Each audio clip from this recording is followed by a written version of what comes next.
بسم الله والصلاة والسلام على رسول الله صلى الله عليه وسلم إن شاء الله زاري كبالفو كفعل الماضي قتلا فعل الماضي كتولات اسم قابت لي كتسابي تولات اسم تسابي تولات اسم مالت كهالا سيمتا أن تولات اسم من لاچو هو هما هم هي هما هن أنت أنتما አንቱም አንቲ አንቱማ አንቱነ አነ ነህኑ የሚሉትን ማለት ነው። እነዚህ 14ቱ እነሱ ጋራ ደግሞ ሲያያዝ አንድ ፊዕል እንዴት ነው የሚሆነው ለማየት እናያለን። ሌላ ደግሞ ማወቅ ያለብን ሲያያዝ በተለይ ተሳቢው ከፊዕል ጋር ሲያያዝ ምንድነው የሚሆነው? ሁልጊዜ ነስብ ነው። ለምንድነው ሁልጊዜ ነስብ የሚሆነው? የአረፍተ ነገሩ ዝርዝር ጉዳይ ስለሚሆን ዝርዝር ጉዳይ ለምሳሌ ፊዕል መጥቶ ከፊዕል በኋላ የሚመጣ ነገር ምንድነው? ዝርዝር ጉዳይ ወይም ደግሞ ለአረፍተ ነገሩ ተጨማሪ መረጃ ስለሚሆን ሁልጊዜ እሱ ደግሞ ነስብ ነው የሚል በስም ላይ ስንማር አይተን ስለነበረ ማለት ነው። ስለዚህ አሁን ዛሬ ነስብ አንድ ፊዕል ማዲ ከተሳቢ ተውላጠ ስም ጋር ሲያዝ ለምሳሌ ነሰረኒ ነው። ነሰረኒ የሚለው አሁን ባለፈው ፊዕል ማዲ ላይ ነሰረ የሚል ሰርተን ነሰረ ነሰራ ነሰሩ እያልን ሰርተን ነበር። አሁን ነሰረ የመጀመሪያው ሁወ ነሰረ የሚለው ማለት ነው።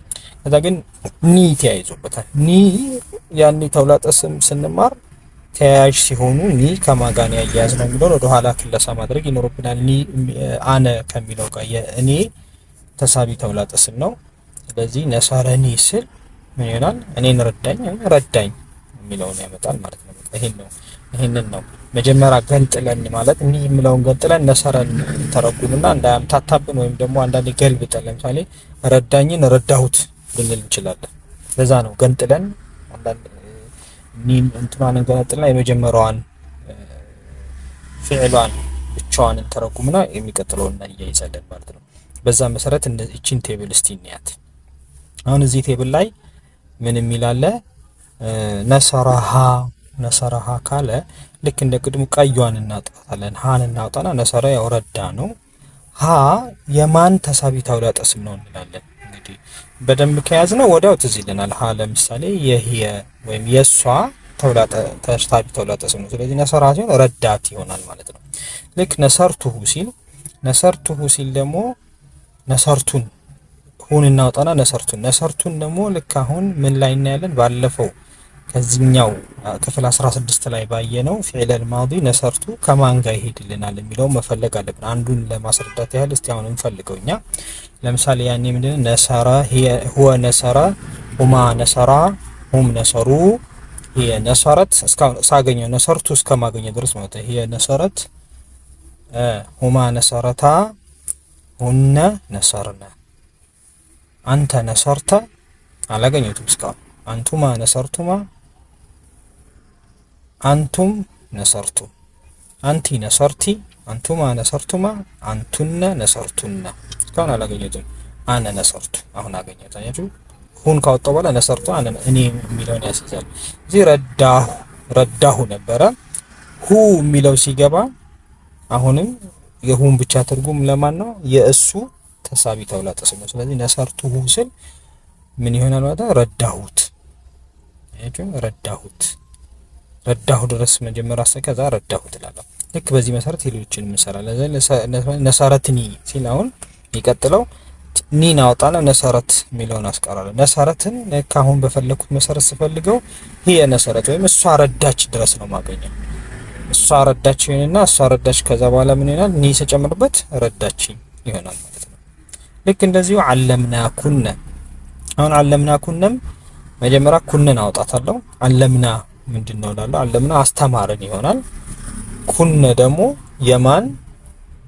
የማን ተሳቢ ተውላጠ ስም ነው ብዬ እፈልጋለሁ። እሱንም ስም ላይ ስንማር መጀመሪያ ተውላጠ ስም ብለን ለብቻው አንድ ክፍል ይዘንለት ተምረናልና ኩነ ደግሞ የማን ነው? የብዙ ሴቶች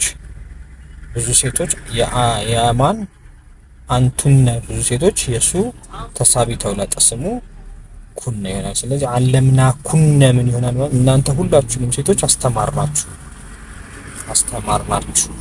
ይሆናል ማለት ነው። እሺ አለምቱማሁማ ደግሞ አሁን ሁማን አወጣለሁ። ሁማን ካወጣው በኋላ አለምቱማ እንላለን። አለምቱማ አስተማራችሁ፣ እናንተ ሁለታችሁ አስተማራችሁ። አለምቱማ ሁለታችሁ አስተማራችሁ እናንተ። ሁማ ደግሞ እነሱ ሁለቱን፣ እናንተ ሁለታችሁ እነሱ ሁለቱን አስተማራችኋቸው ማለት ነው። አስተማራችኋቸውን በአማርኛ ሲሆን አስተማራችኋቸው ያው ጥንድ ስለሌለን ነው። ይሄ እኛ እዚህ ጋር በጥንድ ነው፣ አረብኛው ጥንድ ነው። በአማርኛ ግን ጥንድ ስለሌለ ያው እናንተ በሚል ስለሚሄድ አስተማራችኋቸው ይሆናል። አለምቱሙና ሲል ደግሞ ናን እናወጣና አለምቱሙ ይሆናል። አለምቱሙ አለምቱም አስተማራችሁ ነው። አለምቱም አስተማራችሁ ነው። ከዛ ና እኛን ነው አለ አስተማራችሁን ይሆናል። ልክ እንደዚህ ቃሉሁ ይላል። ደግሞ ቃሉሁ ሲል ሁን እናወጣና ቃሉ አሉ ማለት ነው።